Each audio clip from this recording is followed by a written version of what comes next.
from recess. Up next, we have the Department of Community and Cultural Affairs. Based on the budget submission, there are 11 divisions under this department. The department submitted a request of 1.9 million. Had asked for 74 positions. 325 of the 1.9 is requested for operations and 115,000 for utilities. But as we've heard from the Secretary of Finance, utilities are covered under the executive branch. Of the 11 divisions, it looks like, and maybe we'll get clarification, but the Child Care Development Fund is no longer active. But again, we'll get clarification. There's no positions nor funding allocated or proposed for that division.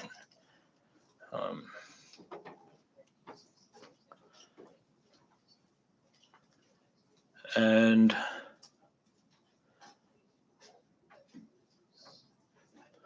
so I think what the members of the committee would like to hear from the agency, despite being one of the biggest department, the operations proposal seems fairly minimal compared to the other agencies. And so we'll just try to get an understanding of what are some of the department needs, if any was not included in the budget submission. But before we begin, I'd like to, at this time, invite the secretary and former speaker, as well as any member of his team who will be presenting, to join us here in the chamber.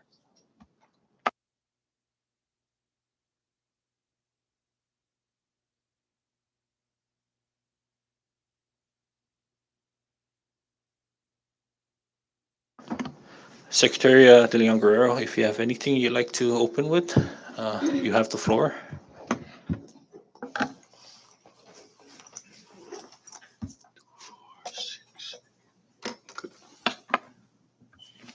Thank you, Chairman Manglotnya, first of all, and honorable members of the Committee on Ways and Means. Thank you for having us appear before you to go over the FY 2023 budget for DCCA. I'd like to invite my directors forward, and maybe we'll have them go around and introduce themselves for the benefit of the members.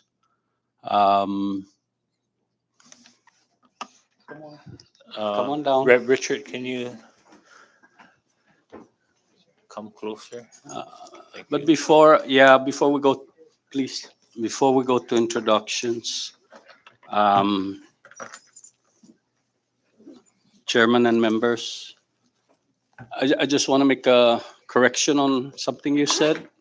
CCDF is an active program. The 3 inactive programs under DCCA right now is the CNMI Respite program. But I'll touch on the status of these programs later, after everybody else have had a chance to speak. It's the CNMI Respite program, the sports and recreation program.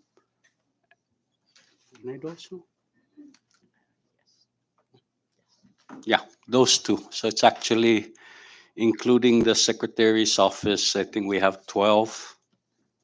No, we have 10 now plus 2.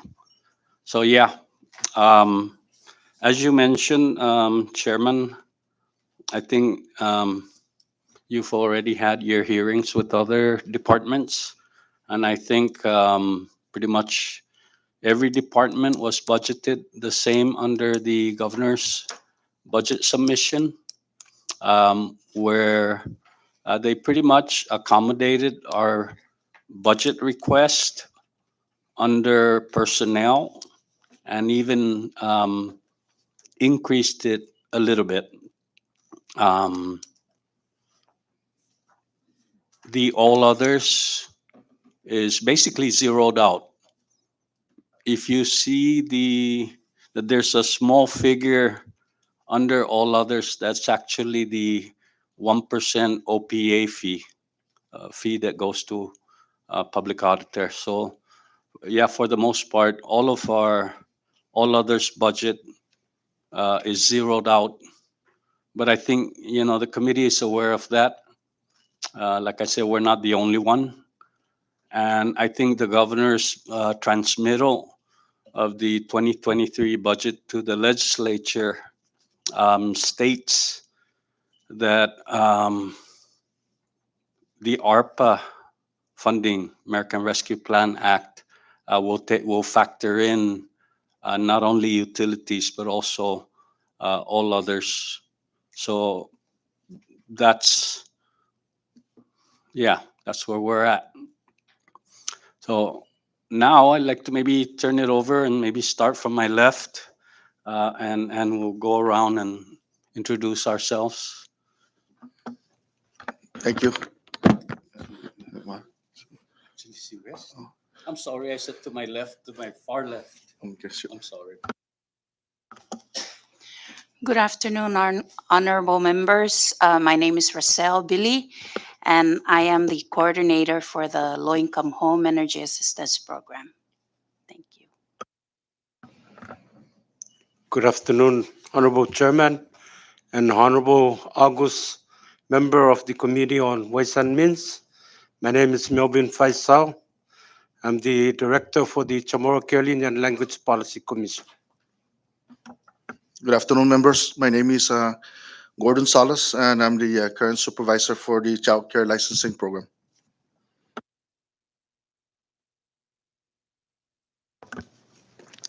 Good afternoon, honorable members. My name is Matilde Rosario, and I am the under the Office of the Secretary, Accounting. Good afternoon, honorable members. Vivian Sablan, Administrator for the Division of Youth Services.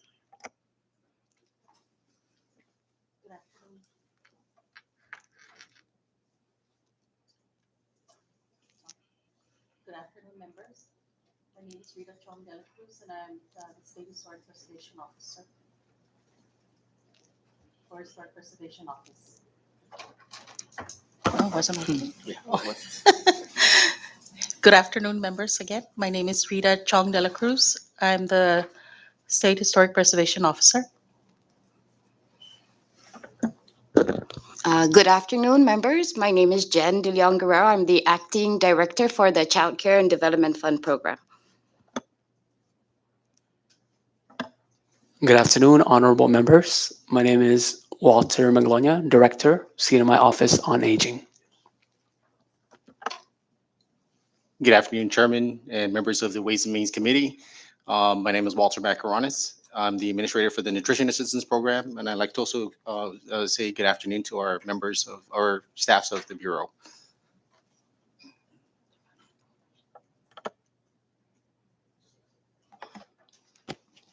Good afternoon.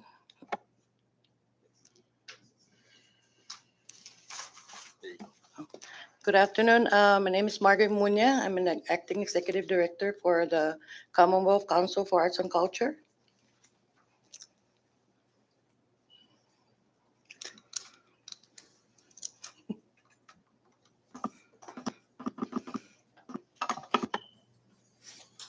Good afternoon again, Secretary, and welcome, and good afternoon to your entire team. You are correct in saying that the only operational budget that was allocated for all agencies would be the 1% OPA fee. And yes, according to the Secretary of Finance, we expect to receive a revised budget to include funds for operational budget for all agencies. Before we proceed, have you had a chance to look at all FTEs positions that were allocated? What we've noticed with other agencies is there has been discrepancies with the total number of positions for all agencies, and some, you know, we were notified by these agencies that, you know, some are currently in the process of being filled. And looking at the proposed budget, it looks like there are several divisions where their need for FTEs were not considered or were taken out. For example, child care licensing was reduced by 1, Office of Aging by 6. And so, yeah, if you can just explain about those FTEs and if every other divisions, all personnel are being covered. Thank you, Chairman. Rather than kind of talk, can we allow the respective division to kind of touch on any issue you want to bring up respectively, so they Sure. can. So perhaps the biggest one, maybe Office on Aging.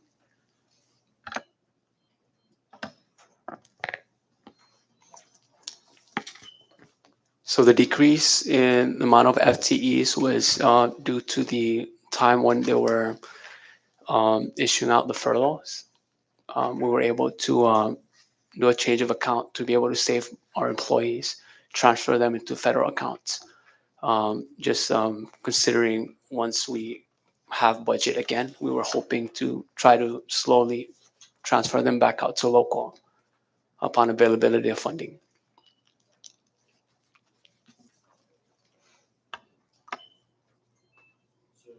So you have 6 positions that are being funded through federal accounts, 4, Tilly?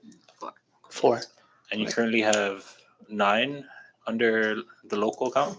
yes.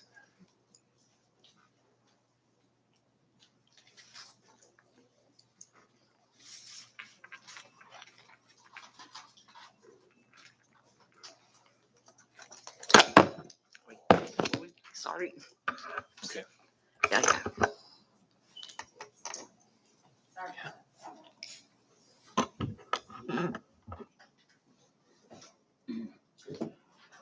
Yes. Do you Oh, do you have yes. more questions, or you want the other? The other agencies, in regards to personnel, which if there's any that weren't included, as I've stated, even there were some vacant positions, but with our experience with the other agencies, the vacant positions were in the process of being filled, and so they may have taken them off the list. And so we wanted to ensure that with your division or your department, any vacancies were filled or are being filled and should be kept. And so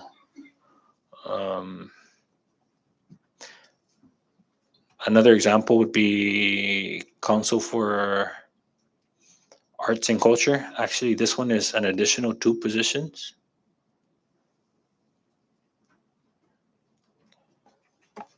That's correct.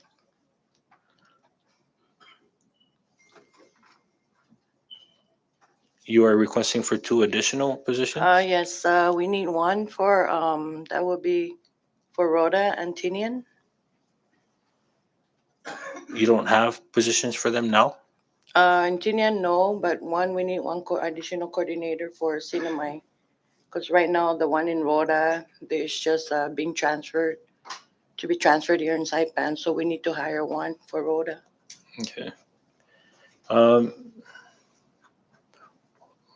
Well, since we're with arts and culture, isn't your division in charge of like the flame tree and those stuff? But your Yes. budget requests doesn't reflect that? I'm not too sure about that. Yes, please. With regards to the flame tree, was that what you were asking about? Yeah.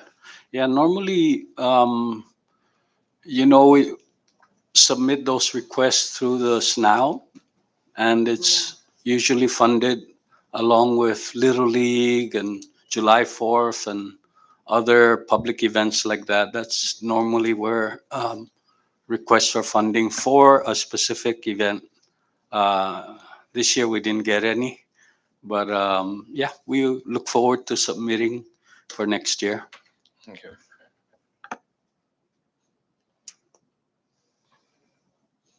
Any other divisions with discrepancies in personnel?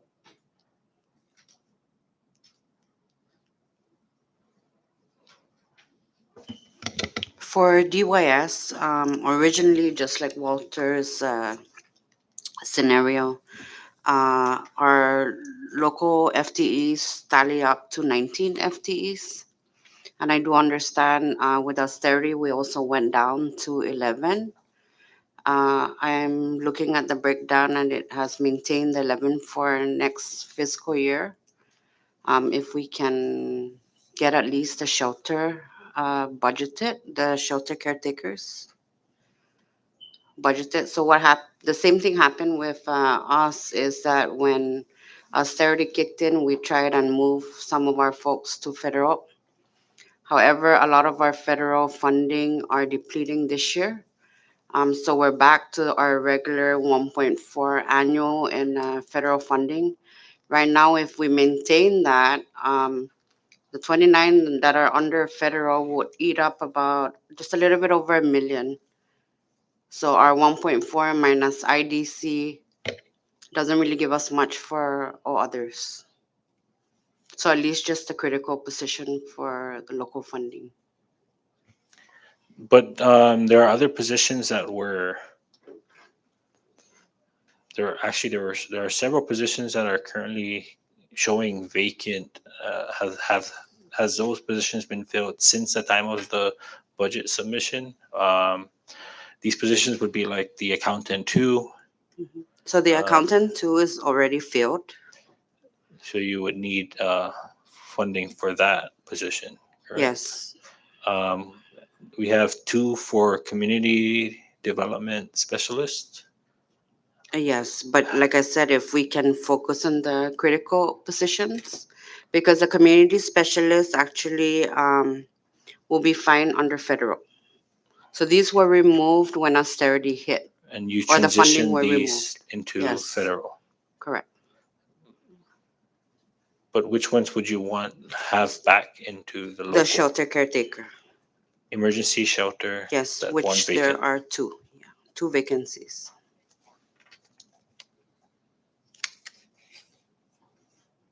The rest, The community development specialists, they're funded under federal right now. okay. But you said the funds for those are being depleted. Right, At so a- they are considered within the 1 million that I mentioned earlier for next fiscal year. for next fiscal year. Is that the case with the aging? When the six that were transferred over to the federal account and depleting those funds Yeah, in the same manner? yeah, we've been using our federal accounts, and that's basically the main reason why I haven't filled those positions in the local account. We wanted to basically use the aging and disability resource account. Just it expires this year, so all those federal employees that are getting paid under that account needs to be transferred back to local.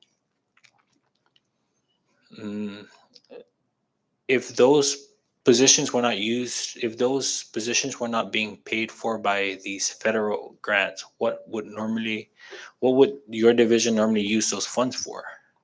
I mean, why, if now's the time to transition them back to local account being paid for by ARPA, those federal funds could be better used, you know, for whatever program they're meant for.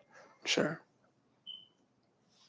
Has that discussion been had with Secretary of Finance Um, or OMB for that matter? the, Whether Oh, it sorry, be DYS or aging, I mean, or secretary. I'm sorry, you kind of lost me there. Yeah.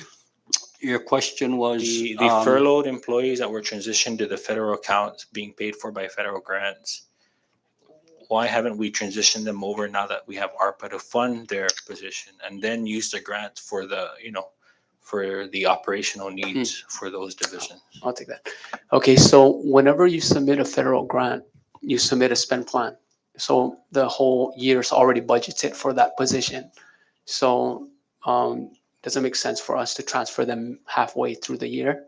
We wanted to make sure that they just complete the grant's purpose. But isn't that what happened when we transitioned them in the middle of the year when they were furloughed? And it wasn't None of my technically staff were budgeted for? furloughed. Yeah, all of my staff were transitioned into federal accounts. Okay. Is that the same for DYS? We do have one that was furloughed, or two that came back here, and then the other 4 are on federal. Okay. Chair, just to kind of touch on the ARPA funding with regards to furloughed employees. Those furloughed employees, and my accountant here, Ms. Rosario, can correct me if I'm wrong, but those that were brought back in have been transitioned into what, 80% local, 20% ARPA, those that were furloughed. Is that a correct statement? Yes. Yes, it is. Okay, but Ms. Sablan mentioned that I guess it was implied that those positions that were transitioned to federal are depleting the funds, and so if we bring them back to the local, those funds could still be used for the operational needs. So my question is, why haven't we transitioned them back to the local accounts? For mine, like our grant writer, went back to the local account, although it's still 80/20. Right. The community development specialists are all part of the grant deliverable, so we were able to squeeze them in. However, we noticed too that that FTE went in, but another caseworker too came out of the 11. If that answers your question. I'm still trying to wrap my head, but sorry, pause for 1 second. Going back to Director Manglonia, if these 6 positions are now being funded under the federal grant and have already been included as part of the spending plan, would it be safe to get rid of these positions on the local account? No. This grant is only budgeted for a couple of years and they expire this year. So it's crucial to keep them because our plan is basically to transition them now back into local. When will that grant be expiring? September 30. So shouldn't this they year. now be in this budget right Yeah, now? yeah, that's why they're there. Those FTEs are there for that purpose. But they're not budgeted? They're not budgeted? No. For aging? Yeah, we were talking about that yesterday, and the ARPA is going to cover that part for now.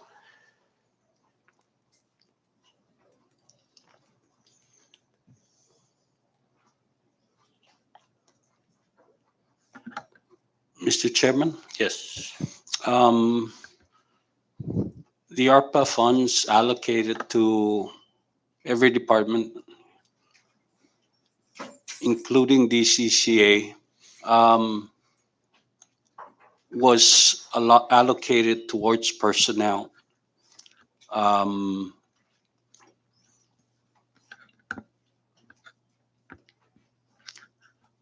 We have been granted also under ARPA additional FTEs, and Mr. Rosario can respond as to how many. And we were granted what, I'm not sure what the total was, it 96 for the department? I think it was 4. Was 74 FTEs. Did they increase it? Okay, then it was increased to 90, 96. Yeah. But these are just the temporary employees, yeah? These are not civil service, like the 6 from aging or the one from DYS. So Um, and that was allocated to the office of secretary, diba? That, yes, the secretaries. Right. So then the secretary's office has been using these FTAs to fill needed positions, critical positions for quite a few for our divisions here, including LIHEAP, I believe CCLPC Language Commission, HPO, um, DYS. So we have been allocating those additional FTEs to fill critical needs, critical personnel needs. But that's kind of separate from our our local budget. Uh, and my understanding with ARPA, Chairman, is that initially we were told that what we were allocated was for, I think, 2 years. But then, my understanding now is that, it will be, I guess, an extension has been granted so that we can use it. And although I can't say this officially because I'm not sure, but the idea is that then, towards once these funds have been exhausted, that they would be migrated back to local funding.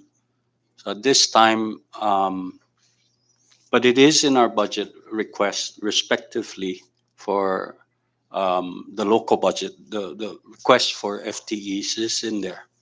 But I guess I say this to say that there is flexibility now to accommodate the needs of the various programs through ARPA for now.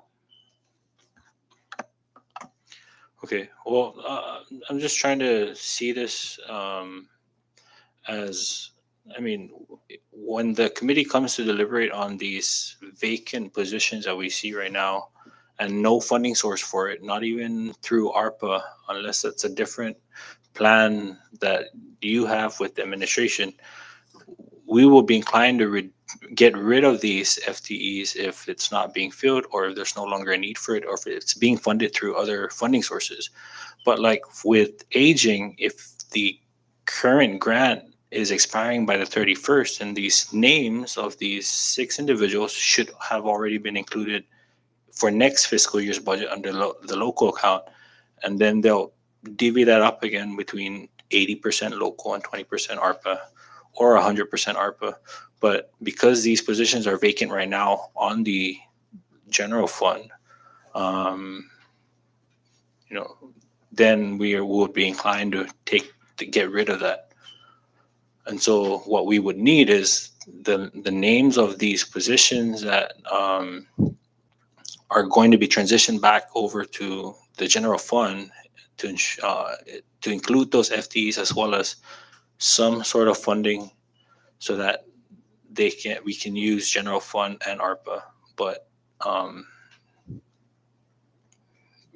we wouldn't know that because these were being funded through federal grants and federal programs.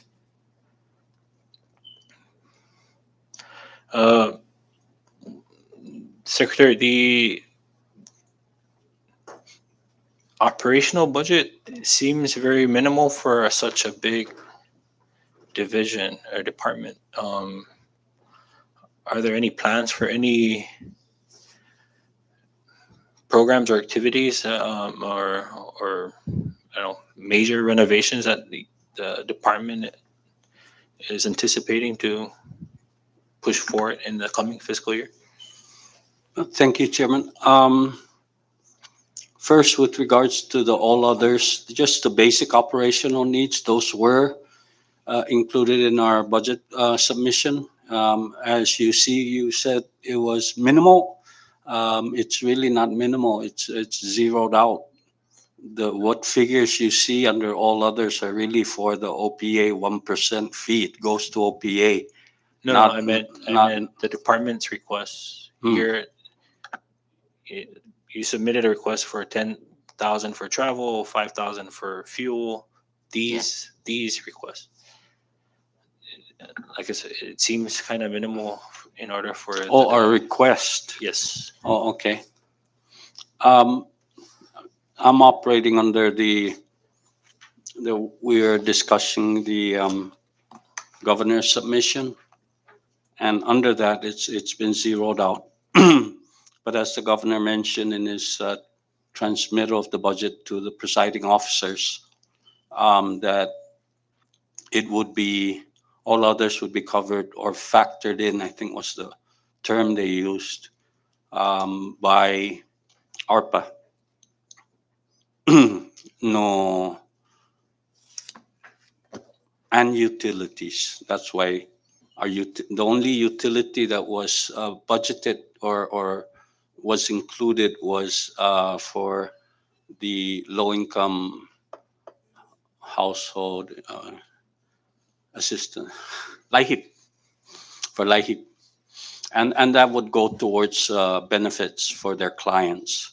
Otherwise, I believe that expense, that utilities would be covered, I guess, by finance, Secretary of Finance, for everyone. Um, did I answer your question or? Uh, to a certain extent. So while we understand that the revised budget is coming on July 1st, we don't know what the allocations would be for operations for all agencies. Now, depending on what is being proposed for these agencies, the committee is looking at supplementing the personnel general fund to try to assist the needs of other agencies and allow DCCA operations to be used for personnel to cover the general fund allocations that we are going to reappropriate. And so we need to understand what are your operational needs should the revised budget show a significant amount that we feel that we can take from your personnel to fund other agencies. And so we're trying to get a bigger picture of what your true needs are and how much that looks like for the next fiscal year. If it comes down to the committee having to pull out from personnel general fund and use the ARPA to supplement those funds. If Mr. that makes Chairman, sense. thank you. We are here to ask that you support the various programs of DCCA by budgeting for the needs of each program, personnel, and all others if you see fit. I just clarified that, you know, ARPA can be used for personnel. As a matter of fact, it's allocated entirely to personnel. But it also can be used for operational expenses. Now, let me just say that when the ARPA funding was coming out, the governor asked every department to submit their infrastructure plan, which we did. Later to find that the use of that funds for infrastructure was limited to, I think, 5 areas: broadband, water, um, other infrastructure that DCCA doesn't do, like building roads. But we did, our needs was really, as far as the big ticket costs, was to secure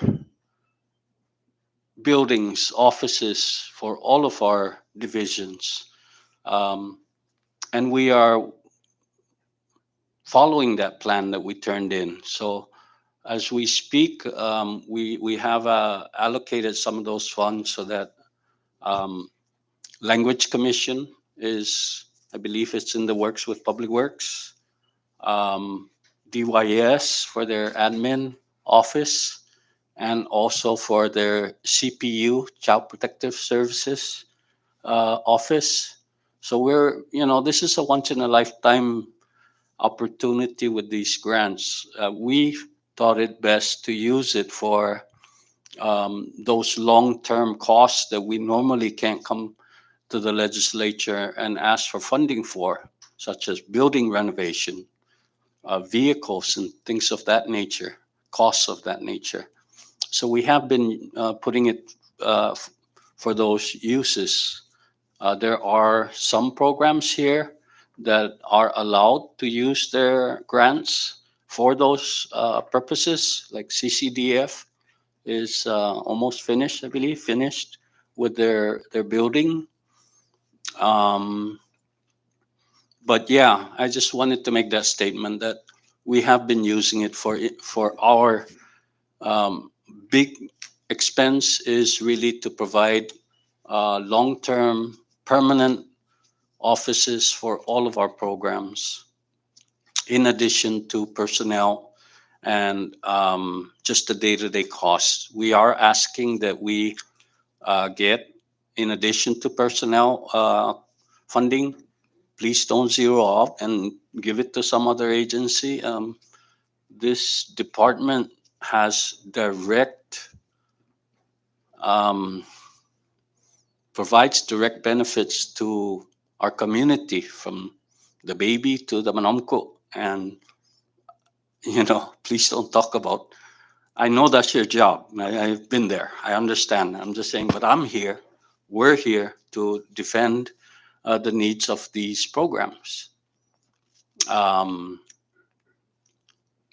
if you take away the FTEs and the funding, we may, not only would it disrupt the programs, but,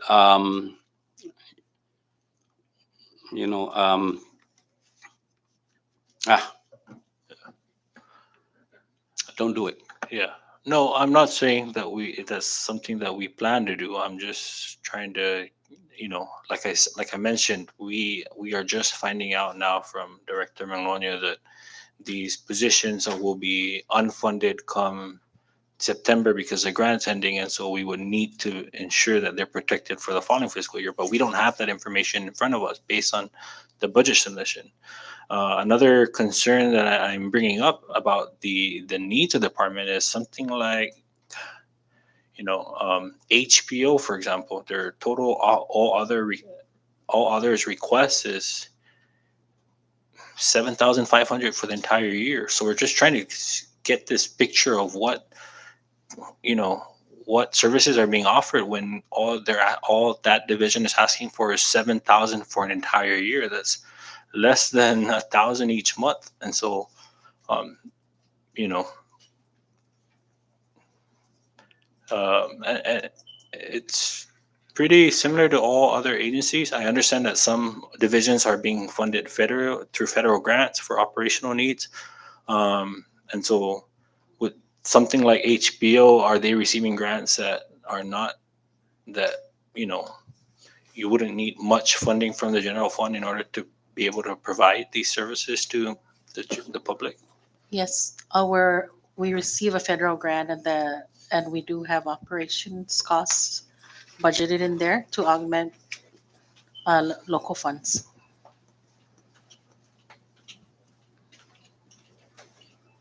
So we look at available funding that's coming in and we work with it to see, how best we can successfully deliver our services throughout the year without just relying on local funds. Okay. Um,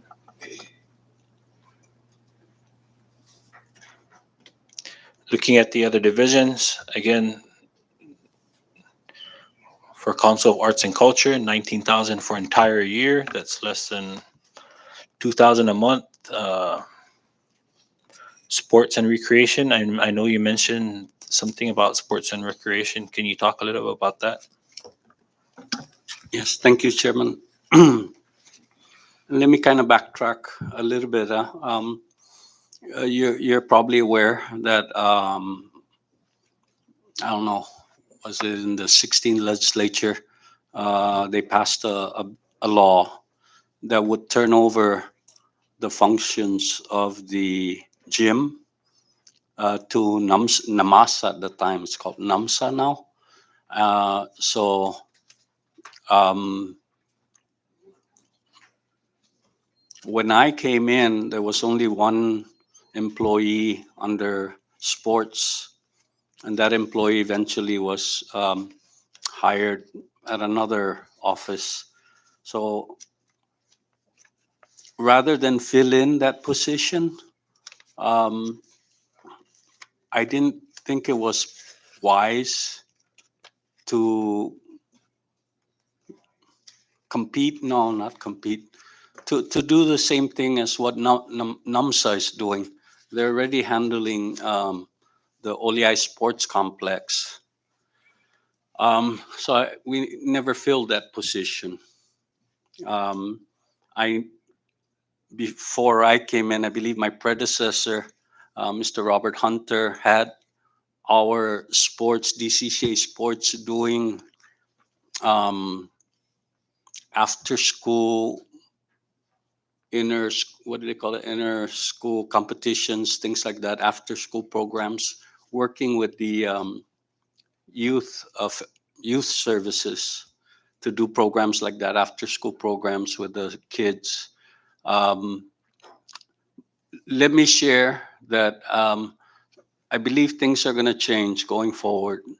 I've already received a request from NAMSA to sit down and reassess this relationship between DCCA and NAMSA. As most of you are aware, um, we were successful in receiving an EDA grant for the Oliai Sports Complex. This would include additional sports facilities like a tennis court, swimming pool, and then, of course, renovate the existing facilities there. Um, what that's going to mean is, there's going to be this huge investment to make our sports complex at par with international standards.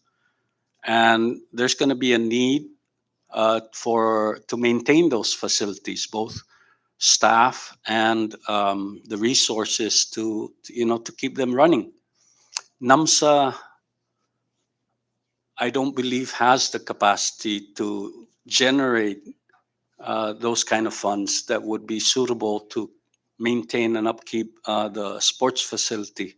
So we will be, after the mini games, sitting down and maybe coming up with an MOU or MOA and see,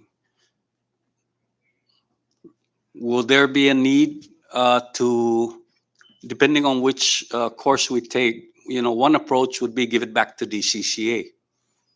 Another approach would be to work together. Maybe NAMSA can take care of running the programs at the sports complex and let DCCA handle things like maintenance.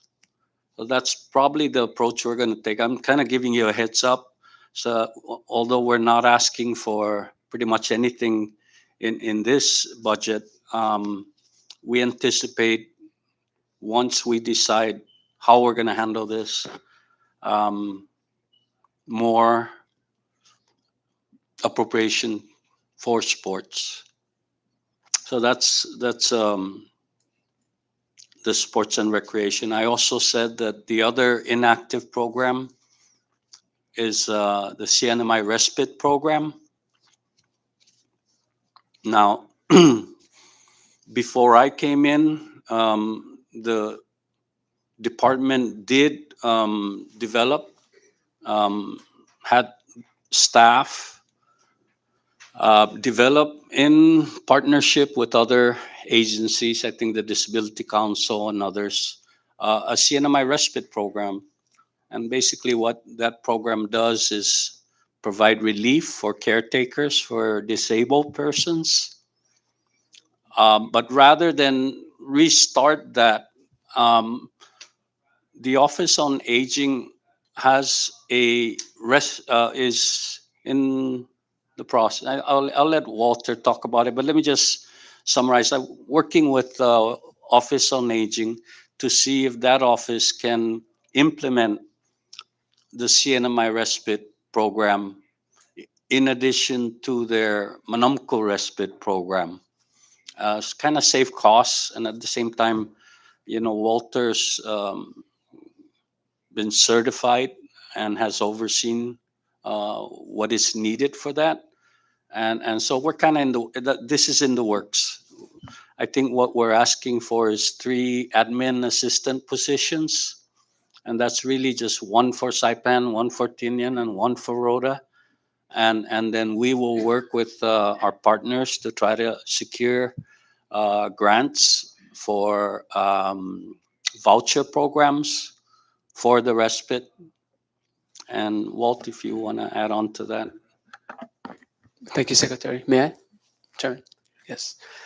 So, what the Secretary was mentioning, under our Older Americans Act, we have a program called the National Family Caregiver Support Program, which caters to our seniors and people with disabilities. The Commonwealth Respite Care Program is in line in terms of services. They're very similar. However, it covers a lot bigger in terms of clientele, because you do include every person with disability, or every caregiver that takes care of people with disabilities. So with our meetings in the past with our partners, we feel that because our program is what we consider a AAA, we are actually legally allowed to be able to apply for federal grant support. And we just finished wrapping up a grant. It's a competitive grant, which they call it the Lifespan Respite Care Program. And with the help of a Council for Developmental Disabilities, NMC, CLI, and a bunch of other agencies, I believe 26 other partners, we've created that MOA, which is a requirement to be able to apply for that grant. And in addition to that, we needed to establish it's what they call Aging and Disability Resource Center. It's a one-stop service center. In this case, we call it the Aging and Disability Resource Connection. So if you guys can Google cnmiadrc.org, you guys will be able to come to a website in which allows the elders, people with disabilities, or people in the community to be able to reach out to agencies with a one click of a button. And it is designed to be used specifically also for your cell phone or tablets. So it makes it a lot easier for people to reach out and get the help they need. So it's still in the works. We're still trying to update all the contact information. But for example, you're looking for a job and you click on a button, it'll lead you right to DOL or to OPM, for example. Or if you're looking for a hospital or a clinic, one click, they're all there. And having that established allows us to be able to apply for this grant, because it is under the Aging and Disability Resource Center grant that is being offered right now under the Administration for Community Living, which our program, one of our program grantors is under. Yeah, so having that 3 FTEs is vital. For the first year, it's very important to be able to provide the adequate training, and we're going to have all that resources directly offered from our grantor, as well as people in the community that's been serving people with disabilities. And that's something that we wanted to kind of kickstart, right?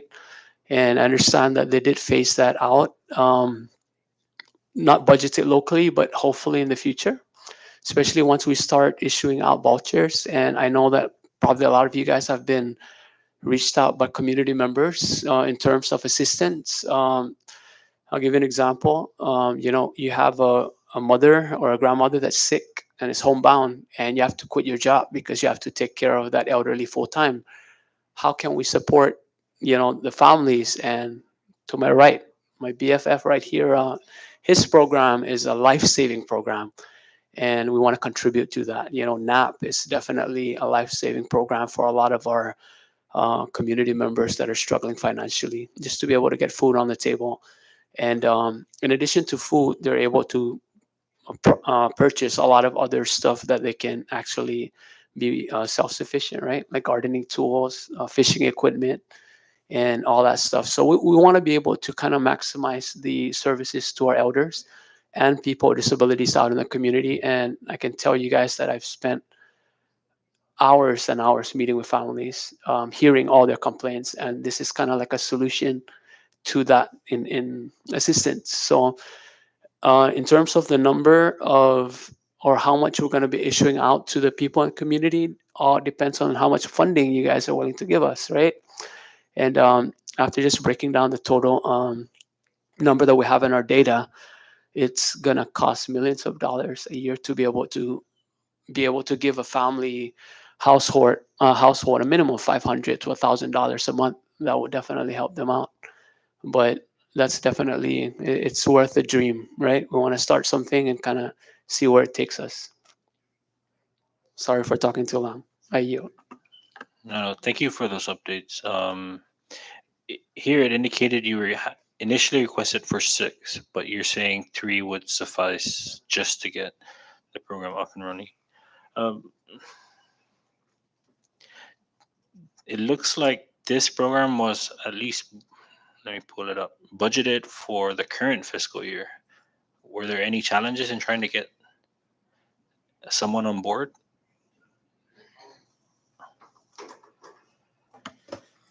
Yeah, we actually reached out. I finally made it to Rhoda, Tinian, a few months back. We met with the resident directors and my coordinators, and we are trying to reach out to potential applicants. But at the moment, a lot of them are reluctant to apply for that job because they don't have the background, and that's something that we wanted to offer is training for people that might be interested, and hopefully we can hire them down the line.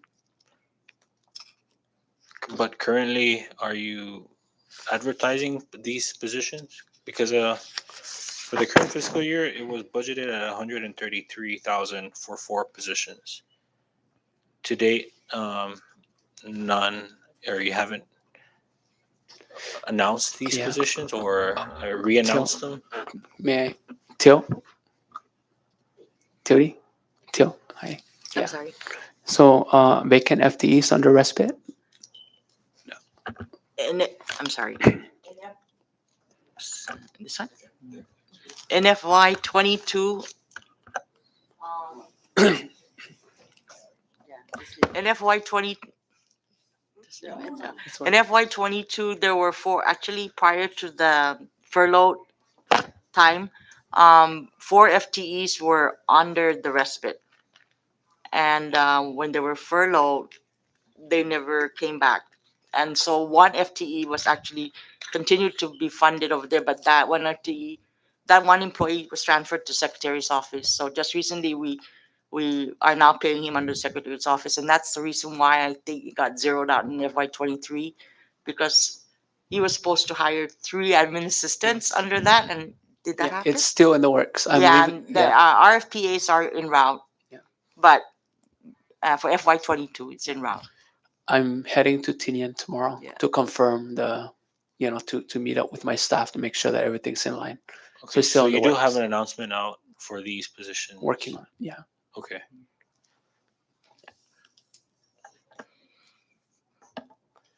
And you plan to announce just the 3 for this fiscal year? So you just need those Yes. continued for next fiscal year? Chairman, I'm not sure where, so the respite program itself has 4 FTEs. 1 was migrated, transferred over to the secretary's office. It leaves 3. I think the 6 or the 3 that's under Office on Aging. I think Walter, so I don't think he's saying that he's going to use the 3 from the Office on Aging FTE to fill what do you call this, the respite admin assistance. No, the 6 FTEs under Office on Aging is for Office on Aging Yeah, personnel. correct. The 3 for the respite will come from the respite FTE. I just Right. Business unit. clarifying. No, so what I meant was for the current fiscal year, the respite program was given 4 FTEs with a budget of 133,000. For next fiscal year, the there was a request for 6 FTEs under the respite program, but the governor only um, allocated 4, but zero funded those out. But what we want to know is that if it's currently being filled, then we need to ensure that those positions are going to be filled and paid for and funded next fiscal year. So we'll continue that program with the 3 FTEs for next fiscal year. Yeah, yeah. Going back to sports and recreation, it would it not be under that division that oversees village facilities?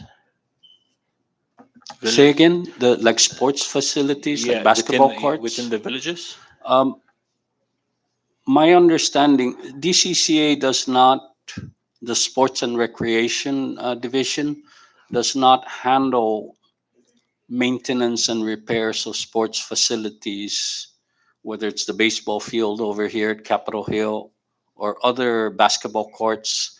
I think Parks and Recreation handles those costs. And I think when you had your budget hearing, they were asking for funding to be able to maintain these facilities.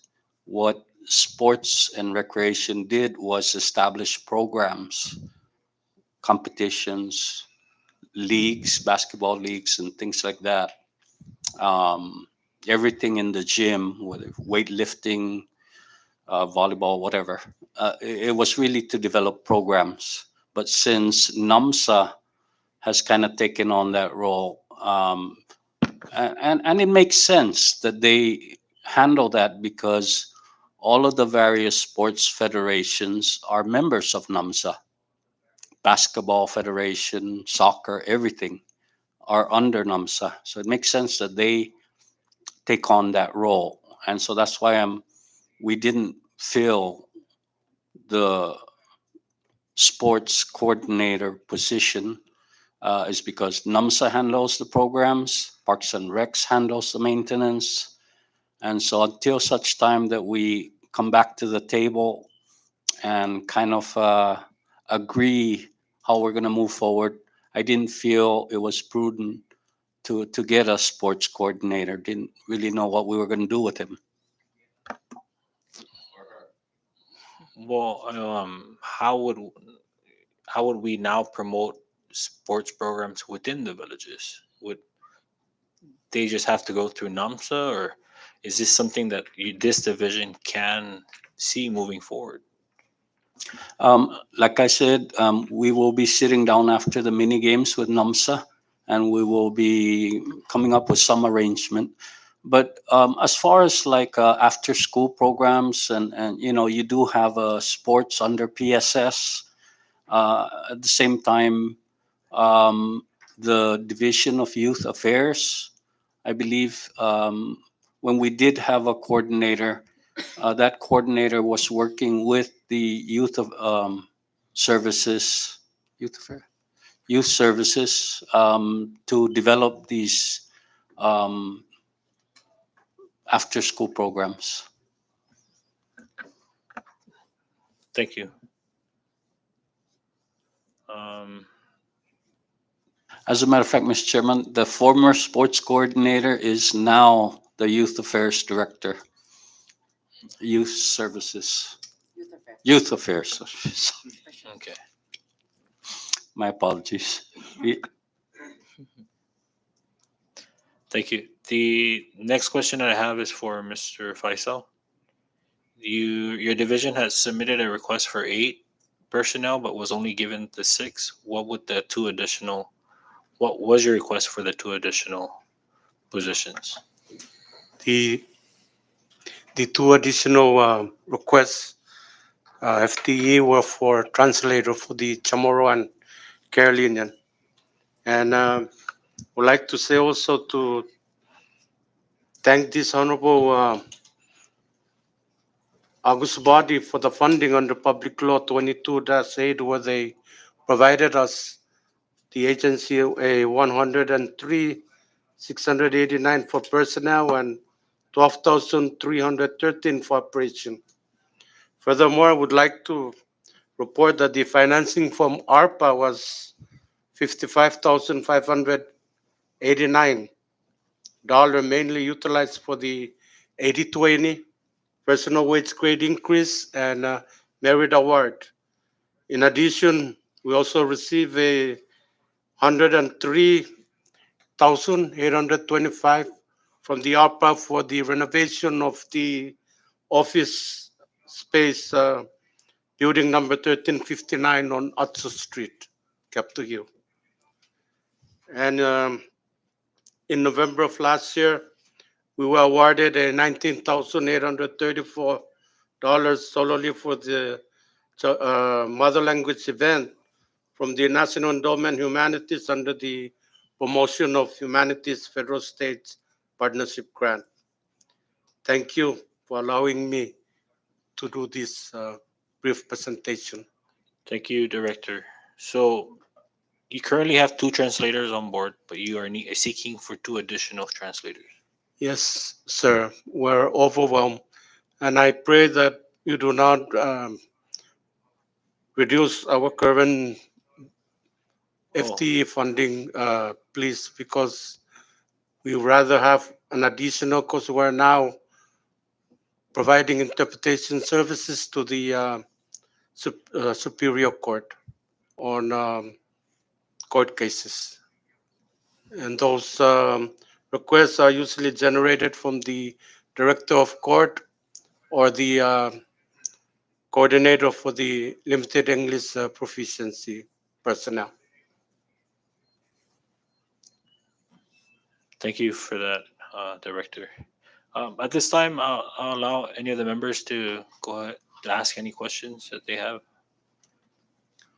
Floor is open. If I may, Honorable Sir, Yes. I would like to bring to your attention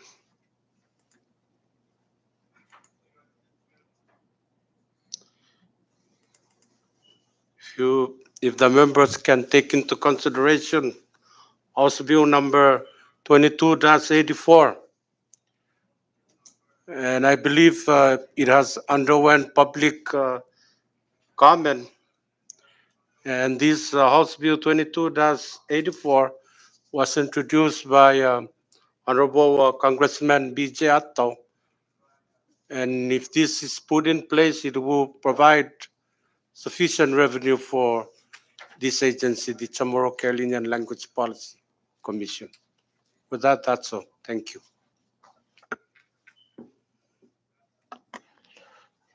2284, you said? 2294 or 84? Oh, 2294, sorry. Counsel, can you just read the? It's to amend certain section of the Chamorro and Carolinian Language Policy Commission Act. It was pre-filed by Representative Blas Jonathan Atto.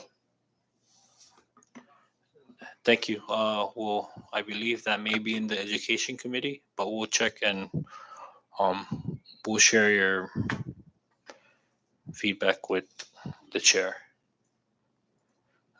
Members, the floor is yours.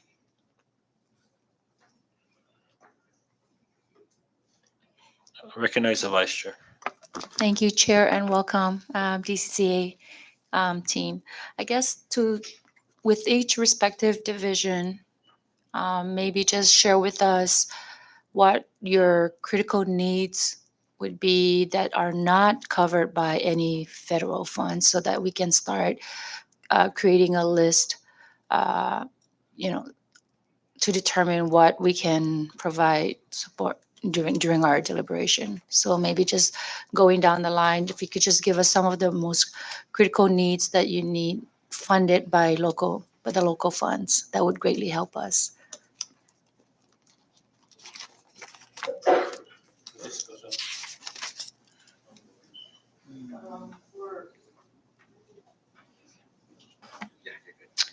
I believe for the arts and culture, the only critical is that we needed two Two FTEs for FTEs road and Tinian. for road and. As for the rest, we're Do you have a dollar figure, the, for that? Like, what are the two FTEs for again? Sorry. one for Rhoda and one Right, for. but position, Yes. what would be the positions? Coordinator, arts coordinator. Coordinator. Do you have a salary range in mind? Uh, So we know how much to, like, how much Eight. dollar figure to attach to that? do you have the 20. Just Eight. a, roughly like 18 to 18. start? Yeah. Okay, Coordinator 20. one. okay. Yeah. So two FTEs, that's Yeah. pretty much what you need. That's it. Anything on the operations side, your office supplies, We're good. your, We're good with the Okay. current budget. okay. So for the nutrition assistance program, we don't have local funded appropriations, so it's 100% federally funded. So I don't have any critical needs requested for the local revenues. Okay, great, thank you.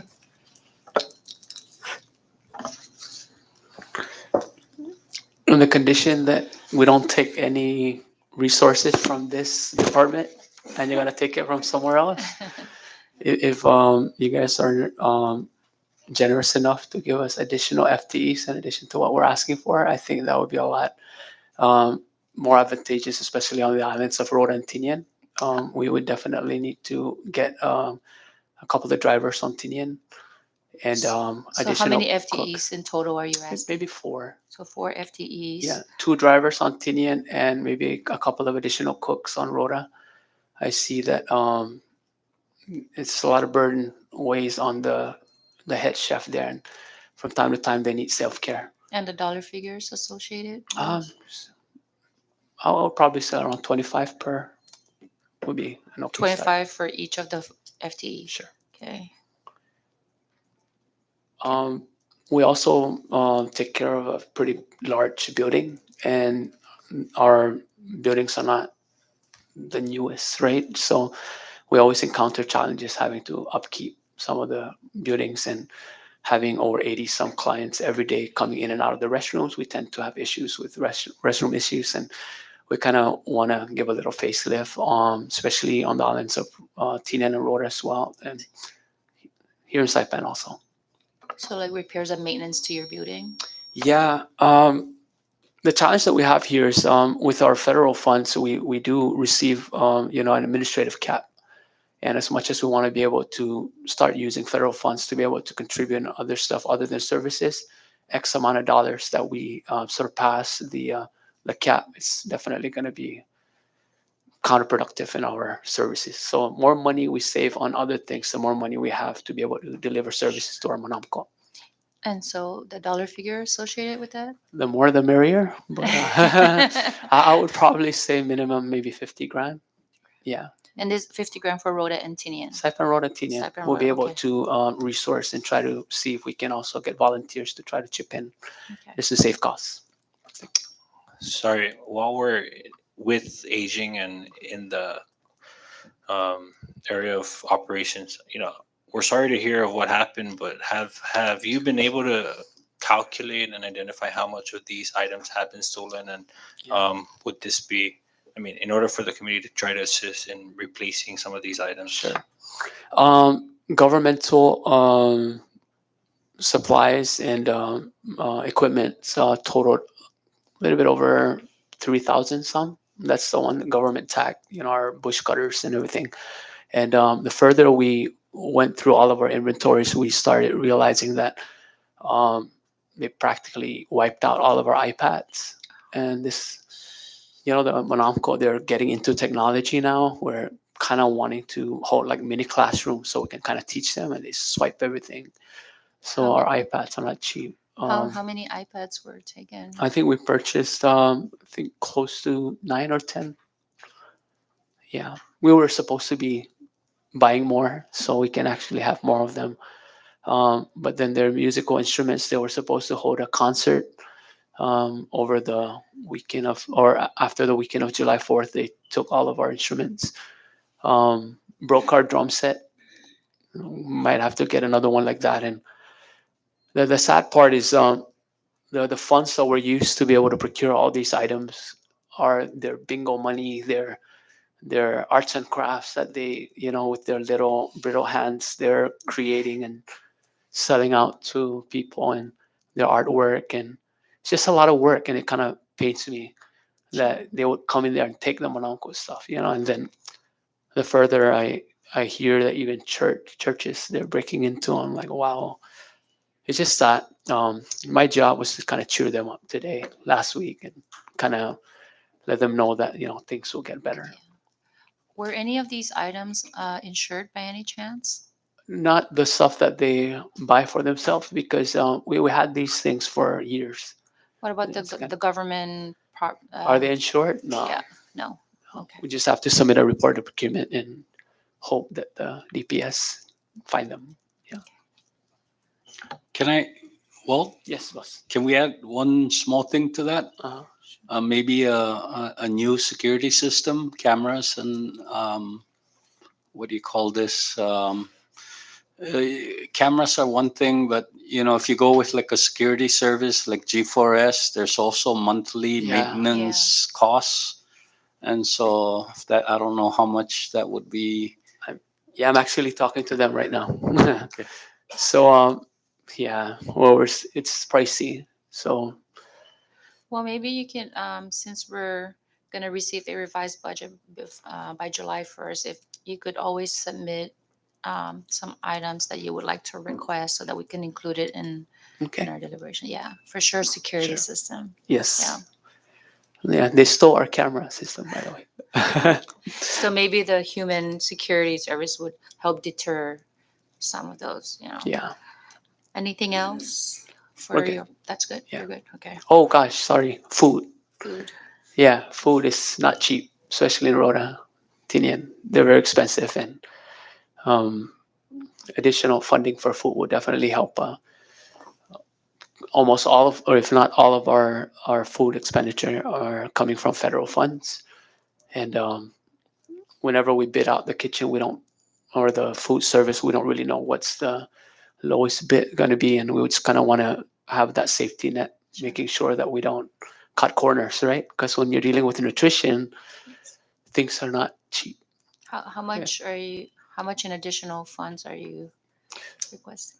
Again, I always ask for 50,000, but if you guys are more generous than that, I think that would be helpful. Yeah.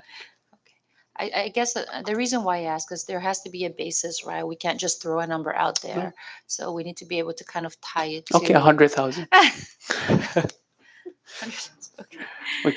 Salmon's not cheap. Okay. Yeah. Okay. They want to move from basa to salmon. We're going to go out there and healthier catch too. fish for them as well. Yes. Yeah. Hopefully that will help on the cost. Anything else? That's it. Okay. Thank you. Thank you.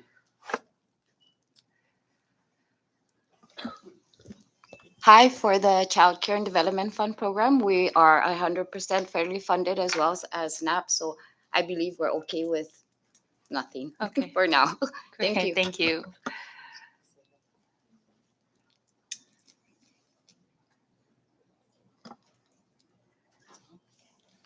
Hi, for HPO, with all the federal money that's come in for U2 and Solar recovery, pandemic money, all the infrastructure projects that are happening right now, they've really challenged the HPL's ability to keep up with permit clearances, both local and federal. Last year alone, we engaged for federal permitting.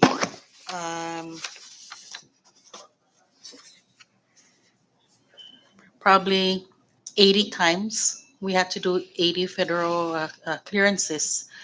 And so We do have assistance from our federal grant, but really, if and I'll reiterate what Mr. Magnolia says, as long as you're not taking from one of the other divisions here in DCCA, we really could use another archaeologist that, our archaeologists are federally funded, but they are tied up with all of these infrastructure projects, the clearances and the CNMI really needs an archaeologist out there to be doing surveys of historic, and cultural sites that have not been recorded yet. So, like Walt here says, if you're feeling generous, we could really use an archaeologist, um, and Rhoda and Tinian are also feeling the increase in these clearance reviews, technicians. We could use technicians. How many technicians? Probably one each in Rhoda and For two one on for- Saipan. Right now, Saipan only has 4 technicians that go out and do the surveys for these permit clearances. So we handle the one-start permitting, um, Section 106 consultations for the feds, and then we have major siting permit reviews with CRM, and then research permit reviews. So just for an example, last fiscal year, we had close to 500 one-start permit reviews and clearances we had to do, and about 80 Section 106 consultations. So that's a lot, where in previous years, you would only get a small fraction of this. Okay. Thank you. For the archaeologist, what's a good salary, or not a good salary? What would be the industry salary for someone? The biggest challenges with recruiting an archaeologist to the CNMI is the salary. So really, to get an archaeologist out, to generate the interest when we advertise out there, and we do advertise in many, many job boards, literally now internationally, Mhm. um, minimum about $80,000. Okay. Okay, so that's something that would be reasonable to try Yes. and entice. Yes. Okay, and then as for the technician, what salaries are we looking at? Our technicians start at 20,000. 20K.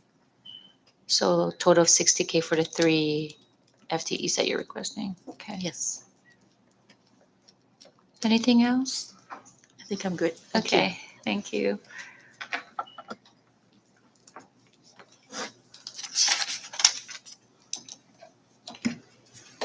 So for DYS, the accountant two position is on board. If we can get that funded back to show the figures, which is roughly, I believe, 35 for both base salary and fringe benefits.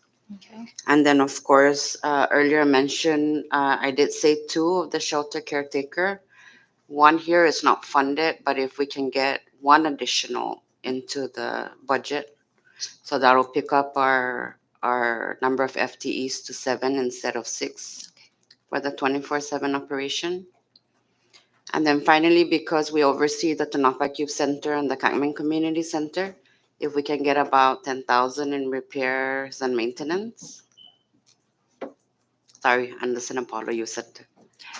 For the caretaker, the shelter caretaker, how much? So that'll be 50, 25 each. Oh, 25 each. It's an entry position. Okay. And then 10K for repairs and maintenance for the 2 youth centers. that you- 15, sorry, 15 15? because San Paulo's included. Okay. 15. Includes road. Okay. Anything else? That's it for DYS. Okay. Thank you. Vice Chair, thank you very much. For the childcare licensing program, I think like the rest of my coworkers or my colleagues, um, prior to the pandemic, we were migrating some of the FTEs from local Mhm. to federal. I wanted to address the chairman's concern regarding the FTE. It shows that I'm lacking one. In my office currently, there are 5 full-time employees. Some of 2 of those are fully federally funded. And I think that 3 are now with ARPA. Which of the three, I don't know. Um, but we have our accountant here. The other concern that I have is that I submitted a budget of $168,000, but I have 35. That's what's reflecting. But I think that the reason why that is because during the or the during the transition, the program was gets merged with the Child Care Development Fund. So most of the funding came out of the Child Care Development Fund. But I do want to point out that the program is actually developed through public law. So it's an independent program. So if I can be given the budget for the childcare licensing, that would be great. My critical need right now is a vehicle. I have two safety inspectors, two data specialists, and myself. We have centers that are licensed, and those are scheduled for inspection 2 times a year. So I have one car trying to juggle, the inspection. But what I want to see is that we want to be more economical and more effective and efficient. So that critical need of a vehicle is very important for the program so that I can send out the inspectors. We have to understand that we are protecting the health and safety of the most vulnerable population in the cinema, which is our children, right? So we want to make sure, I want to make sure, I have the fiduciary duty to make sure that my staff go out and make sure that these places are safe and conducive for a child's learning. So that's my critical need. How much are you requesting for your vehicle? Uh, right now, um, like I said, we've merged. I am being assisted by the Child Care Development Fund, but I want to make sure that the program also, because it's created by public law, I want to make sure that it has its own budget. And I don't know how much does a car go, 30, $40,000. We're not looking for something luxurious. It's something that we can use, functional. Okay, so like a mid-size car or Yeah, full-size yeah. car? Preferably a pickup truck. A pickup truck? Yeah, Okay. 40. It's about $40,000. Okay.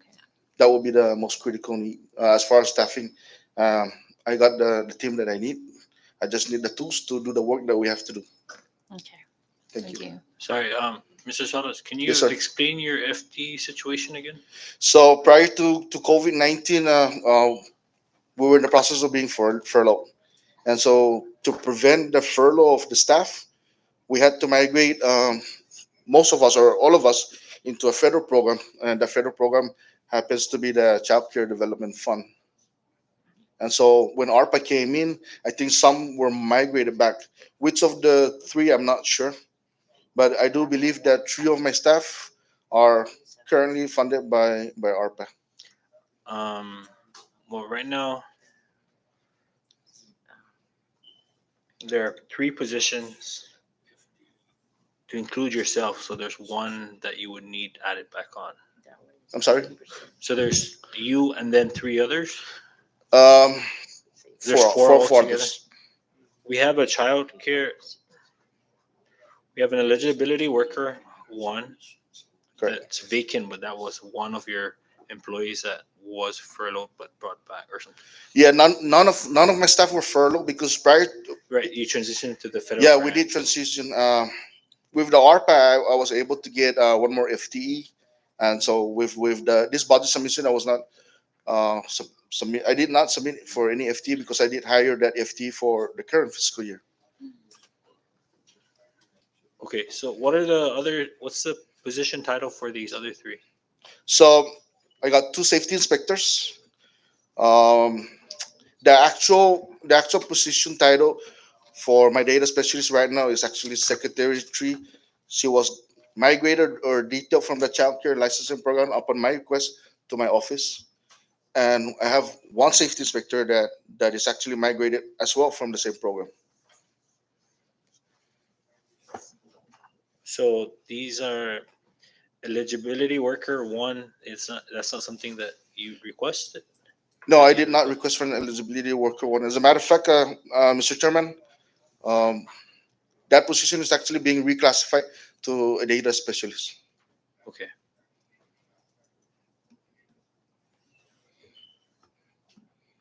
All right. So clarified. Thank you. All right, thank you.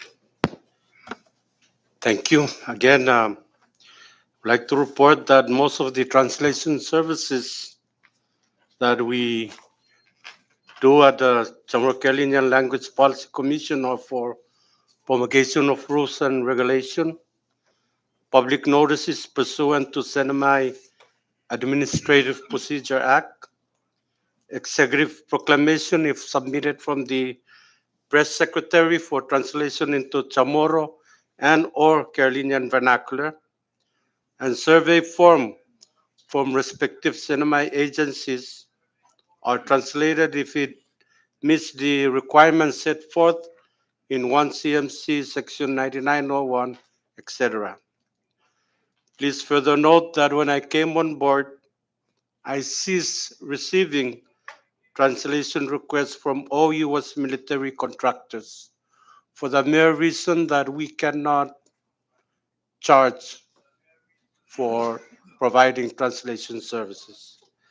And through my contact with my secretary, we did set up an internal procedure that was put in place that the Chamorro Language Policy Commission will open work order solely for the U.S. military contractors if the requests originate from the Special Assistant to the Governor for Military Affairs, because they can charge charges for translation requests.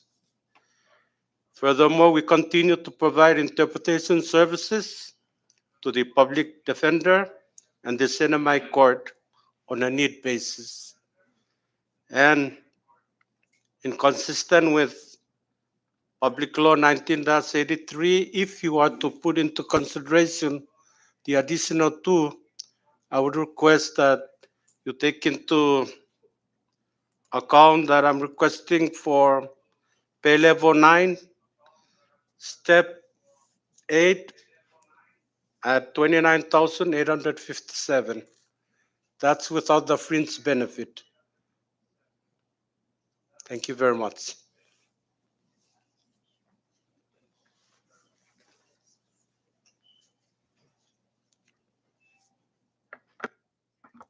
So you're requesting, so your critical needs are your translation service, your interpretation service, and the salary increase for pay level 9, step 8. Not salary increase for those two that we were declined Oh, to two that were receive. declined. Okay. If there is still consideration from How, this August body. okay. How much are you asking for your the translation services? What? For the translator? Yeah. Yeah, for the translator that we were Right. So declined. how much are you asking for We your were budget? asking for two. For two translators? Yes. How much? It's at 28,435. Okay. And then your interpreter, is that the same thing? Uh, Something- they both carry the same. Okay.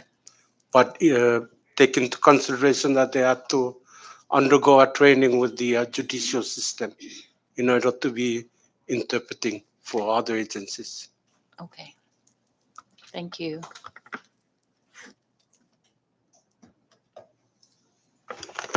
Thank you for saving the low income for your last consideration. So far, right now, on the budget request, there's only 4 FTEs. I am humbly asking this body not to take away FTEs from our department, because right now the secretary's office has provided or assisted LIHEAP with 2 more FTEs that that are currently serving our 2 islands, so Tinian and Rhoda. However, I'm asking that if you can give me 1 more at this. In this fiscal year, I'm carried under the federal grant. However, I only have 10% cap under the administrative um, to for that grant um, administrative costs. Sorry, I get nervous. So I can only use 10% of that grant for my salary. So I'm asking if I can use some share within our local to carry my salary. And what position would that be and Uh, salary? Federal Program Coordinator. And what salary are you looking at? I'm 40,000 at this time. Okay. Anything else? And also for the utility, if you see, I think the governor gave me 60,000 for the utility. It's not for this utilities for the benefit for those that are qualified under the program in consideration of this inflation.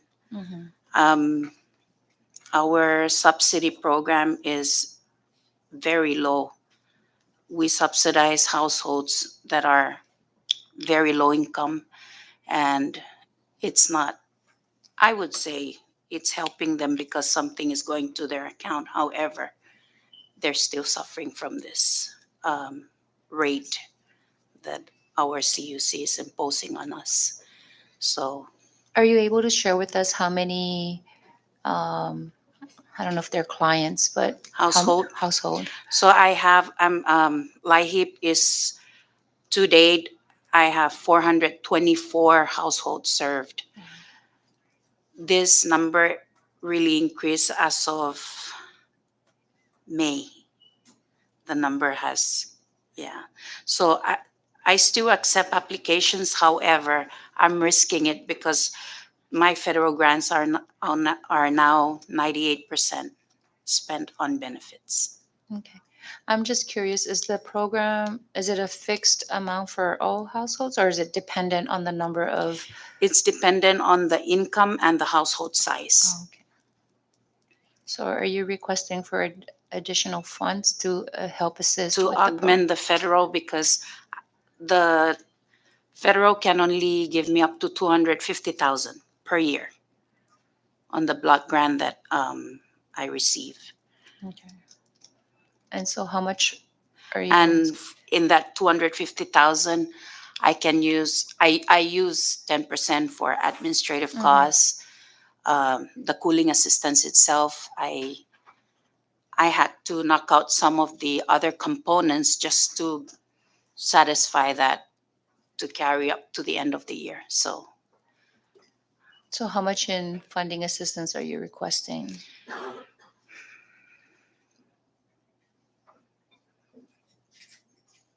I'll say 100,000 for the utilities. Okay. But you can give more.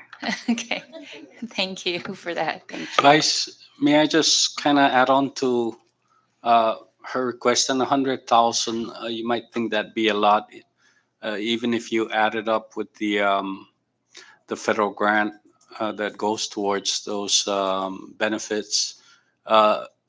We all have seen the price of fuel skyrocketing, and we all are seeing the cost of CUC electric bills going up.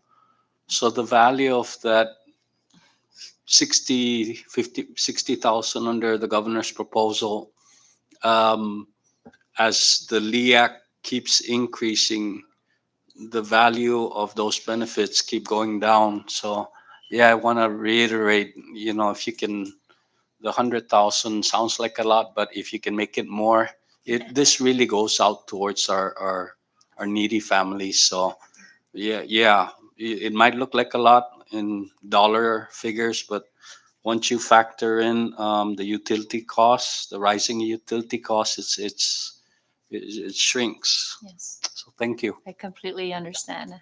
Yeah. And I'm in huge support of the program because our people, a lot of our people do need it. So I am taking my notes down and I will share it with our chair, and during deliberation, we'll take it into consideration. Thank you. May I add? Excuse me. Hi. May I? Yeah. Just to bring up a little real life insight, especially with our elders. Some of our elders for a long time have been living without power, and I vouch wholeheartedly with her program that finally they have at least light or a place to cool their food, because when they buy stuff at the store, even just store trips becomes very, very difficult for them, and they don't have power to keep their food safe.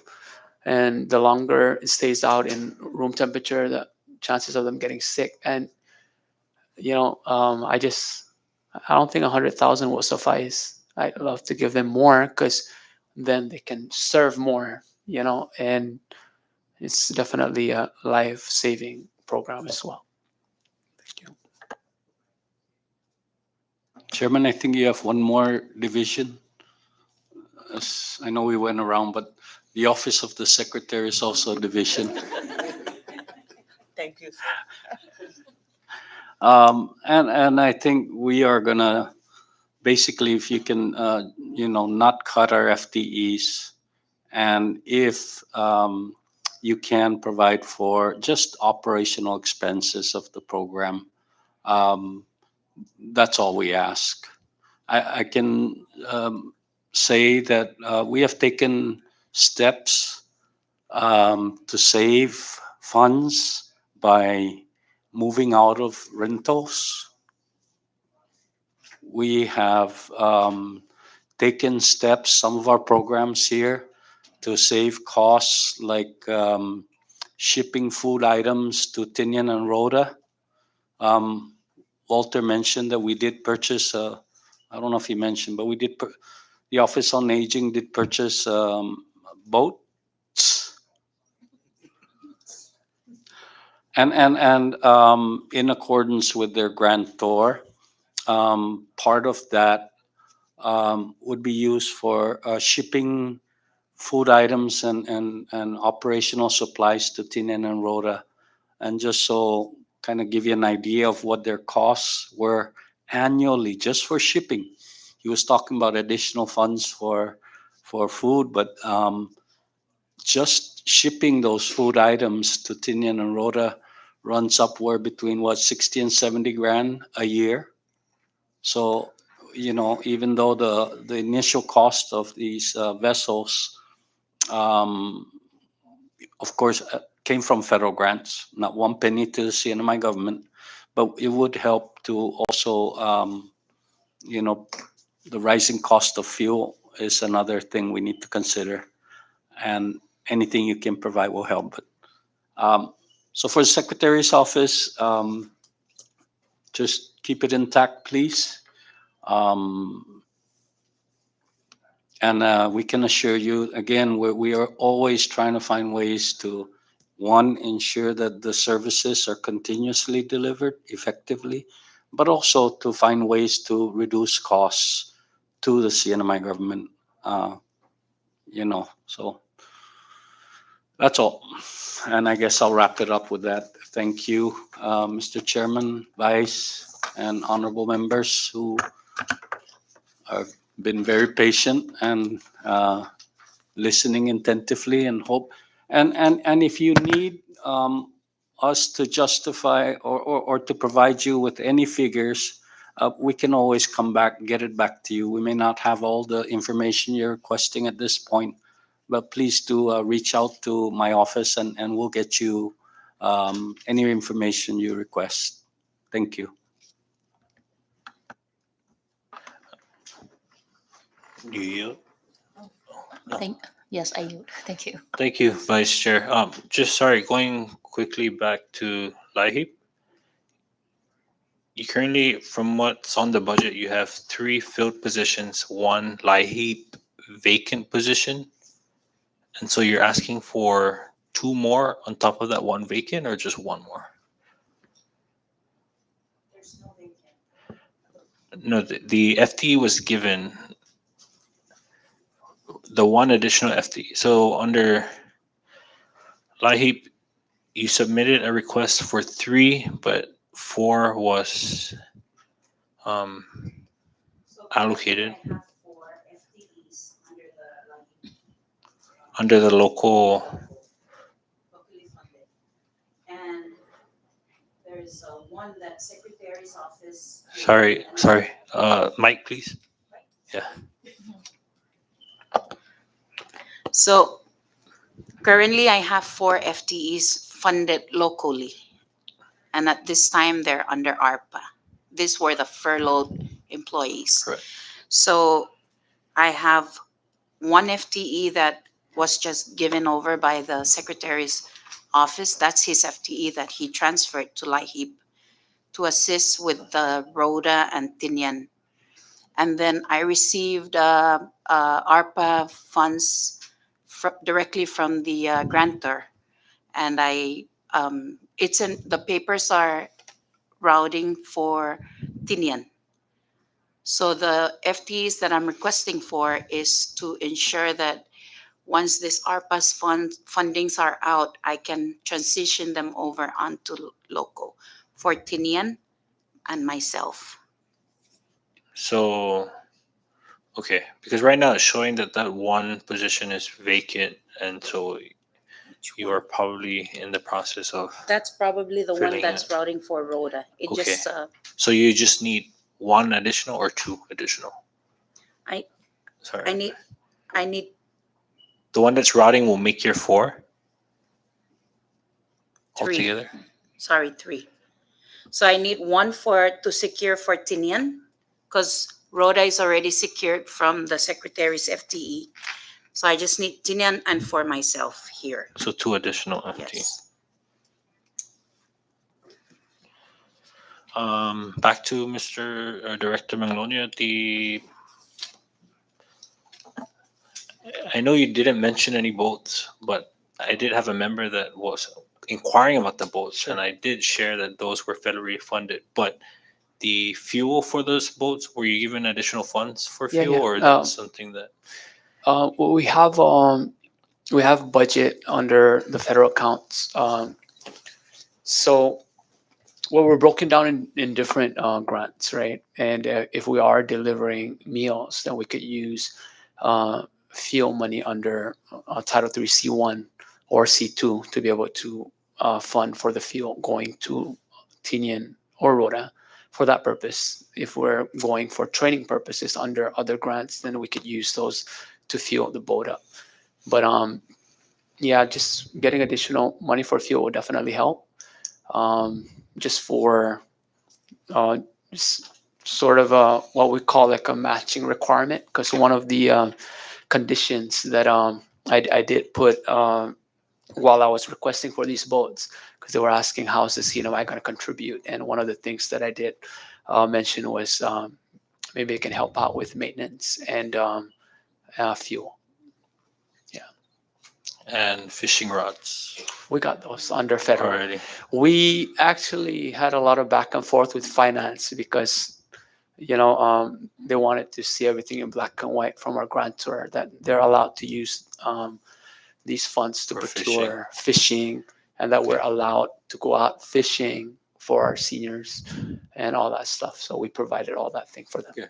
Cool. Thank you. It's Yeah. very unique. I know the members were kind of questioning why would aging get a boat, and so yes, So, it reduces yeah. shipping costs and Yeah. air. Well, the reason why we got 2 boats, the big boss over there knows more about it. I'm learning, so I'm basically a tourist when I get up on the boat. We've been out several times. We were able to fish for our elders. Made them try onaga. I know that's kind of expensive, right? And they eat wahoo and all those other fish. And so whenever we go out there and just harvest fish from something organic, something that's not farmed, it's a lot healthier, and there's a lot more. We could stay here all day talking about fish from what I've learned. And for me, being able to see the faces of the Monaco once they're out there actually eating something from here, without us having to go buy it. And so we try to kill two birds with one stone. So whenever we're going to deliver supplies, I think the secretary will bring his rod and reel and try to catch something on the way down to Tinian. Whatever we catch, we donate to Tinian. Whatever we catch going to Rhoda, we give it to Rhoda. Unfortunately, we're bad luck coming back to Saipan. So our uncle from Saipan are like, what about us? I have to go buy at the store. But then at the end of the day, it falls on the protection of preservation of culture under the Department of Community and Cultural Affairs. Definitely, that's something in line with what we do. We wanted to try to limit just purchasing fish. There's a lot of things when you talk about fish, right? There's farm fresh, there's organic, there's all that stuff, and being able to capitalize with our surroundings, they're actually very happy. I was even told that there's some states they're allowed to procure hunting equipment to go out and hunt, moose or whatever they eat in that area. And so being able to discover this, we're very happy to, I don't know about buying firearms to go hunting here, but maybe during the season in Rhoda, we'll try to get a binadu or something, right? But at the end of the day, we run everything to our nutritionists. We want to make sure that what we're feeding our manamko meets the Older Americans Act on nutritional guidelines, and we make sure of that. Yeah, all of the boats that we bought are purchased through our ARPA grant that was submitted to be able to aid in the support of COVID. And since our shutdown, our lockdown, we were able to actually accrue quite enough funding. And a lot of the ideas actually generated from the Manamko themselves. They wanted to have full access to Manyagaha whenever they want to go fishing, or to go on a sunset cruise to be able to address mental health, depression, just go out there. And we've done that. But the reason why we got a couple of boats is one of the boats is a diesel boat. It's kind of like a workhorse. You could put like over 10,000 pounds worth of supplies and bring that to Tinian and Rhoda. Unfortunately, it's very slow. So if we are going to be transporting frozen, we kind of need something a little bit faster. And that's the reason why we decided to get a speedboat to be able to kind of make things a lot more efficient. Yeah. Thank you for sharing that, Director. Um, any other members before I close out? I recognize Rep. Lazama. Thank you, Chairman, and welcome, DCCA. For the youth center, Catman has one and Tanapa has one, correct? Correct. Yeah, and you mentioned about $1,000 that may cost to repair emergency repairs or anything like that nature. We have a representative of each district. And if anything, I would like to say that we are willing to help. As you notice that the Catman basketball court was repainted by a group of good people from the community. And we also repair the swing set. Mhm. And I know the others can do the same. So please, one thing I would like to ask you, maintain those so that kids can use them. Mhm. That's all I'm asking for. If you need anything Mhm. for kids' motivation, please Mhm. contact our office. Yes, we will. And we thank you for your partnership. The basketball court, although we keep an eye on it also, if you notice, we take care of the ground maintenance around the area. It is under Parks and Rec, so even to reserve it for any inquiry from the community, it's not us, but we do see a lot of your guys come around, and we thank you for it. Putting in the bins, there's always an overflow of the trash, even in our DYS paid bin at the back. We would find household trash sometimes, but we just have to kind of clear it and move on, get it ready for the kids. But yes, thank you for your partnership. So you point out about the trash. Is the DY, what do you call it, the Parks and Recs come only once a week, or how often do they come around? I believe they come around once a week. we have a bin at the back, which is paid for by DYS Okay. for our operational waste. Or maybe perhaps we can assist you with that. We add one more day, once a week for you. So you, Parks and Recs are doing it one week. You tell me what day and we'll do it on a different day.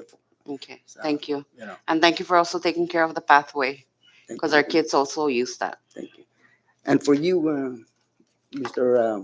Manglonia, I know that it was burglarized, and I just had it in a chat group that one person is going to the PX right now to purchase a TV for the lost one that you have.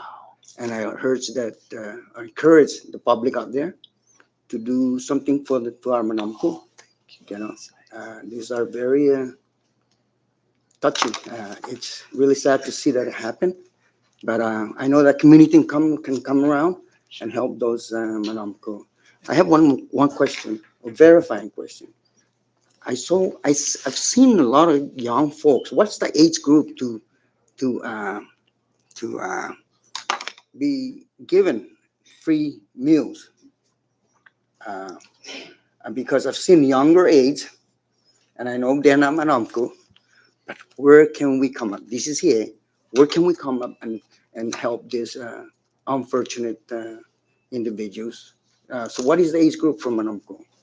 60 years. 60 years, that's the Manamco, right? Yeah, 60 years young. Okay. Yeah. Well, so for there is nothing in between. Sure. That clarified. You have Thank you. to, you have to go check the other Walter. Well, the nap, the nap. That of course they still get hungry. Okay. Anyways, thank you. I hear back, Mr. Chairman. Thank you, Rep. Lizama. Any other member? All right. Well, at this time, I just want to clarify. We have no intention of taking anything from personnel. What we are trying to figure out is that when we do get the revised budget, again, we have no idea how the administration plans to allocate the ARPA funds to operations for all agencies. And so when we see something like, for example, DCCA getting 1 million when all they really ask for is 500, then that's where we would have to try to be creative and try to put that 500,000 elsewhere. And that's why we are trying to get from you what are the most critical needs of the agencies, because from what we're seeing in the budget proposal, the amounts don't reflect some of the additional requests that we have just heard, whether it be for the repairs or the maintenance, so on and so forth. And so if, for example, DCCA does in fact get that 1 million, and based on these additional requests that it does come out to 1 million, then, that's fine. We'll leave it with DCCA. But seeing as how the local appropriations is limited, we would have to see how the ARPA will be distributed amongst all agencies, and any surplus, we would have to take it from the general fund appropriation. And as we've seen, the only monies that were used for the general fund were to cover for personnel. And so this is important, because in doing so, in taking some of these general fund, because they have a surplus in ARPA, we would have to, include certain provisions that would allow for the transfer from operations to personnel in order to cover for any general fund monies that were being reappropriated. And so we don't want to steal from or shortchange any agencies, including DCCA. We just want to, again, we don't know what the ARPA looks like for operations for all agencies. And so just getting a clearer understanding of each of the division's needs as well as the overall department's needs will kind of help the committee see where else we can take from in order to assist the other agencies that may not be fortunate to get the needed funding from the ARPA. And so we won't know that clear picture until July 1st, when we do get the revised budget. If there's anything that wasn't included, or maybe was was not brought up, feel free to share it with the committee by next Friday when we get the revised budget so that we can include it in our deliberations. If there are any significant changes to the revised budget, we'll reach out to your division, to you, Secretary, to see how we can address those significant changes, if any. And so at this time, again, we'd like to thank you for coming in and sharing the needs of your department. Um, and as I stated again, this is one of the biggest department there is, and so we wanted to ensure that services are kept and continued. And so, again, thank you for coming in at such a short notice. I know it was a holiday weekend and we sent you out the notice on Saturday, but we just had to meet the 72-hour deadline. And so, with that, if there's nothing else that you'd like to give, you are hereby excused from today's budget hearing. Thank you. Thank you, Mr. Chairman.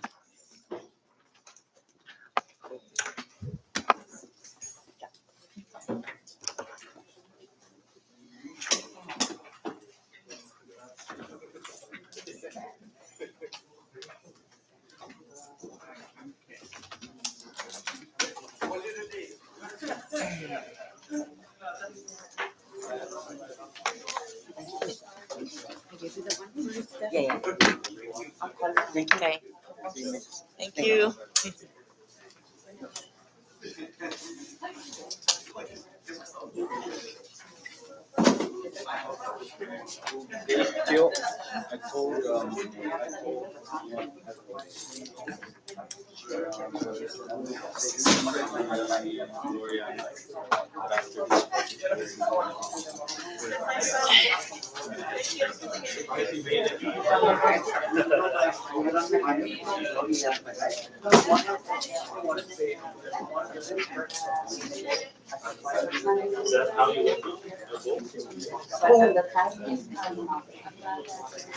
Hello.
All right, no, thank you, Miss Billy, right, thank you. Um, all right, next up on the agenda, we do have the public comments portion. Um, But we don't have anyone left in the audience, and so we move on to announcements. As a reminder, tomorrow we do have uh, Department of Labor up at 9 a.m. and then we recessed our Wednesday meeting with OPA or OPM to see if they would be available tomorrow. They haven't gotten back to me, and so after we adjourn tomorrow's meeting, we will rise back from recess from our Wednesday meeting and just adjourn from there, and then schedule another time for OPM. All right. So again, tomorrow at 9 a.m. with the Department of Labor. Any other announcements? Announcements? All right. If not, can I get a motion for adjournment? All right. Motion was made and seconded. All in favor, say aye. All opposed, say nay. Motion carries. This meeting is hereby adjourned at 3:15 p.m.